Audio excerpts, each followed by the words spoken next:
Hey everyone, hope you're doing okay. I wanted to real quick talk about mulching your flower beds. If you haven't had that done in a while or this year, you want to have that done. You want to go ahead and get your flower beds mulched.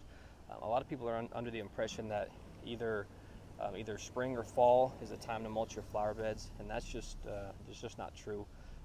There's really no bad time to mulch your flower beds, and in fact, right now in the heat of the summer, hottest part of the year, the driest part of the year, that's a really good time to make sure you've got a thick layer of mulch in your flower beds because the mulch helps retain moisture, much needed moisture for your plants. That's lacking this time of year.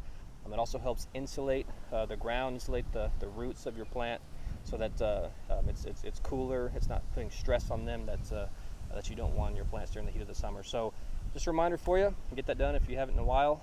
Just go out and check your flower beds, make sure you have a good thick layer, 2-3 inches of mulch. If you don't, you want to get some added. Hope that helps. Let us know if you have any questions. Thanks.